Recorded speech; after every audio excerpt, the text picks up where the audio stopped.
कराची के इलाके सुरजानी से सबसे पहले खबर शामिल करें, जहां लोग नकल मकानी पर मजबूर हैं। दूसरे रोज भी रेस्क्यू इदारों की जानिब से 100 से जायद खानदानों को रेस्क्यू मुकाम पर मुंतकिल किया गया है। बोर्ड से मजीद अहवाल बता रहे हैं नुमाइंदा जियो न्यूज काशिफ मुश्ताक। जी काशिफ। जी बिल्कुल, हम इस वक्त आपको सुरजानी के इलाके से रिपोर्ट कर रहे हैं। यूसुफ गोट का अहवाल तो हमने बताया है। इस वक्त हम सुरजानी सेक्टर 4B और C के एरिया के अंदर मौजूद हैं। पूरा इलाका ये ज़ेरे आब आ चुका है और मेरे कैमरामैन ज़ीशान इकबाल अगर आपको दिखाएं तो इस वक्त हम बोट के अंदर मौजूद हैं।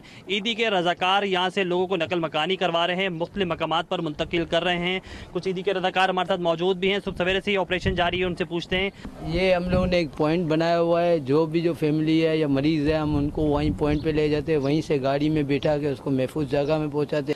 मेरे कैमरामैन ज़ीशान इकबाल अगर आपको दिखाएं तो जो घर हैं वो मुकम्मल तौर पर ज़ेरे आब आ चुके हैं। दुकानें लोगों की तबाह बर्बाद हो चुकी है। लाखों रुपए मालियत का सामान जो है वो मुतासर हुआ है। अब तक इंतज़ामिया यहाँ नहीं पहुँची है। लोग जो हैं काफ़ी ज़्यादा परेशान हैं, उनमें गम और गुस्सा भी पाया जाता है। लोगों की जानिब से कहा जाता है कि जो दावेदार हैं, जो इंतज़ामिया हैं, उनकी जब से अब तक यहाँ कोई नहीं आया है, जिसकी वजह से काफ़ी ज़्यादा मुश्किलात हैं। ये तो अभी हम मेन रोड की तरफ मौजूद हैं। अगर गलियों की बात करें तो कई फीट पानी मौजूद है। गलियों के अंदर जो घर हैं आप देख सकते हैं, ये 2 मंजिला इमारत है। इसकी एक मंजिल जो है मुकम्मल तौर पर पानी के अंदर है और जबकि एक मंजिल जो है वो नजर आ रही है हमें। तो इस तरह की कुछ कंडीशन है इस पूरे इलाके की। अगर मजीद बारिश होती है तो यहाँ मजीद पानी बढ़ेगा, जिसकी वजह से लोग ज्यादा मुतासिर होंगे। इंतजामिया को चाहिए यहाँ पहुंचे, यहाँ की नदी नालों की सफाई की जाए, सक्शन पंप अगर लगाए जाए तो यहाँ से ये तमाम तर पानी जो है वो यहाँ से निकाला जा सकता है।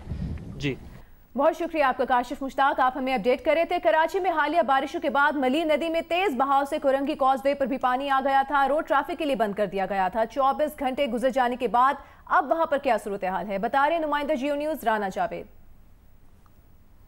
जी बिल्कुल, हालिया बारिशों के नतीजे में मलीर नदी में पानी बहुत ज़्यादा जमा हो गया था और मलीर नदी का बहाव जो है बहुत ज़्यादा था, जिसके बायस ये जो मैं जिस मुकाम पर मौजूद हूँ, कॉजवे का मुकाम है, ये ट्रैफिक के लिए बंद कर दिया गया था क्योंकि यहाँ से पानी का बहाव बहुत ज़्यादा थे। तल्ला खान आपको दिखाएंगे ट्रैफिक मलीर नदी का जो पानी है वो गुजरने का सिलसिला अब भी जारी है।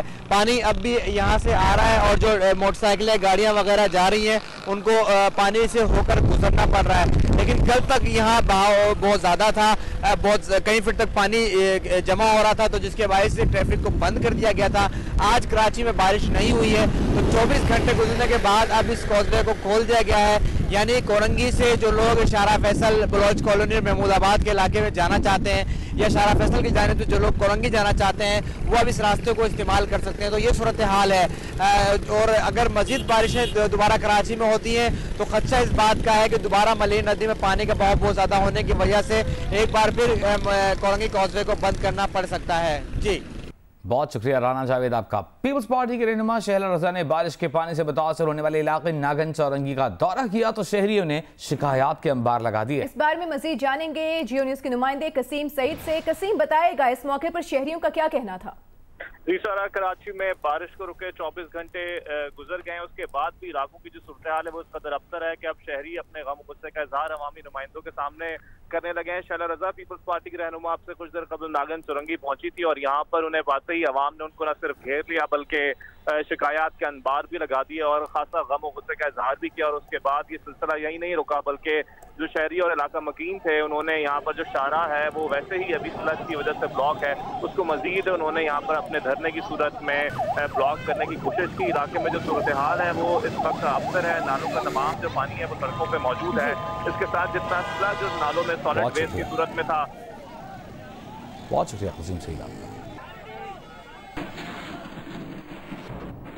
चीफ ऑफ नेवल स्टाफ ने रावल डैम किनारे गैर कानूनी तामीरात के खिलाफ केस से नाम निकालने की इस्तेदा करते हुए इस्लामाबाद हाई कोर्ट में तहरीरी जवाब दाखिल कराया है कि वफाकी हुकूमत की हिदायत पर नेशनल वाटर स्पोर्ट्स सेंटर गुज़िश्ता 25 बरस से पाकिस्तान नेवी के पास है और इसके कयाम का मकसद वाटर स्पोर्ट्स में नौजवान एथलीट्स की इस्तेदादकार बढ़ाना है। सेंटर को पाकिस्तान में वाटर स्पोर्ट्स की तरक्की के लिए जदीद सहूलियात से आरास्ता और अपग्रेड करने का प्रोजेक्ट जुलाई 2020 में नॉन पब्लिक फंड से मुकम्मल हुआ। रावल डैम किनारे गैर कानूनी तामीरात के खिलाफ केस में चीफ ऑफ नेवल स्टाफ ने तहरीरी जवाब दाखिल कराया है कि नेशनल वाटर स्पोर्ट्स सेंटर का कयाम विफाकी हुकूमत की हिदायत पर अमल में लाया गया, जिसमें पाकिस्तान नेवी के इंस्ट्रक्टर्स गुज़श्ता 25 बरस से सेलिंग, रोइंग, स्विमिंग, फिटनेस और जिम समेत वाटर स्पोर्ट्स की ट्रेनिंग मुहैया कर रहे हैं। जवाब में कहा गया है कि सेंटर के क़याम का मकसद वाटर स्पोर्ट्स में नौजवान एथलीट्स की इस्तेदाद कार बढ़ाना है।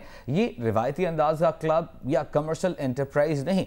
पाकिस्तान नेवी के पेशेवर तैराक हम वक्त सेंटर में सिविल इंतजामिया को ट्रेनिंग देने के लिए मौजूद होते हैं, जिन्होंने न सिर्फ गुज़श्ता बरस 67 अफराद को रेस्क्यू किया बल्कि रावल झील की सफाई में भी अहम किरदार अदा किया। अदालत से इस्तदा है कि मामले को वसी तर कौमी मफाद में देखा जाए। केस की समाअत सितंबर के दूसरे हफ्ते में chief justice Islamabad high court Athar Minallah करेंगे। मुशीर बराए पार्लिमानी उमूर बाबर आवान कहते हैं कि नवाज शरीफ को वापस लाने में कानून को दिलचस्पी है। यूनिस के प्रोग्राम जरगा में गुफ्तगू करते हुए बाबर आवान ने कहा कि निगरान की हैसियत से वफाकी हुकूमत अपनी जिम्मेदारी पूरी कर रही है। बाबर अवान का ये मुकम्मल इंटरव्यू आप देख सकेंगे जियो न्यूज़ के प्रोग्राम जरगा में आज रात 10 बजे। ये आपके प्राइम मिनिस्टर साहब कह रहे हैं कि ये अपोजिशन मुझसे ट्रिपल+ एनआरओ मांगती है, इसका क्या मतलब है? 3 पहले मैं गिनता हूँ फिर प्लस बता देता हूँ। पहला था जो मुशर्रफ से किया गया, लोगों ने किया, 2 दफ़ा हुआ, कुछ बाहर गए कुछ अंदर आए। दूसरा था एनआरओ जो अभी हुआ, और तीसरा एनआरओ ये है कि लिख के दिया 38 में से आप 34 सेक्शंस निकाल दें। अब सवाल ये है कि इसका मतलब ये हुआ कि जेलों के ताले खोले जाएं। इसका मतलब ये हुआ, मैं मिसाल के तौर पे अब लेकिन वो बेल मंडे नहीं चढ़नी थी, वो नहीं चढ़ी। पहला सवाल उनसे ये पूछें कि आप कहते हैं इख्तियार इमरान खान के पास नहीं है, तो लिख लिख के क्यों अर्जियाँ भेजते हो कि हमें वो थे ना 3 एनआरओज मैंने गिरवाया, ये ट्रिपल+ है। ये अर्जियाँ तो वहाँ भेजी जाएंगी जिधर इख्तियार होता है ना, तो ना भेजें ना, क्यों बात करते हैं फिर गवर्नमेंट से। एक दूसरा ये है कि अगर उनके ख्याल में ये इलेक्टेड गवर्नमेंट नहीं है और सिंध की हुकूमत इलेक्टेड है, पंजाब में जहाँ से वो जीते हैं वो इलेक्टेड हैं, जहाँ से पीटीआई जीती है वो इलेक्टेड नहीं है, केपी में जो हमें वोट मिला वो भी लोगों की गलती से पड़ गया, वो भी पहले कहते थे कि कभी केपी ने 2 दफ़ा वोट ही नहीं दिया। कल तो शहजाद अकबर ने कह भी दिया कि भाई वो फलां मौके में से पूछें। अब सुनिए ना, हाँ। अब सवाल दूसरा जो मैं छोड़े जा रहा हूँ वो ये है कि नवाज शरीफ साहब को लाने के लिए सबसे पहले तो कानून इंटरेस्टेड है, और कानून की कस्टोडियन की हैसियत से वफाकी हुकूमत इमरान खान साहब ने शहजाद अकबर साहब का आपने नाम लिया, was president in that meeting, और वो आपको पता है कि MOS हैं इंटीरियर के, उनको भी हिदायत की गई है, बाकी इदारों को भी कहा गया है कि अदालत की तलबी पे यकीनी बनाया जाए कि मुल्क में नवाज शरीफ साहब आएँ।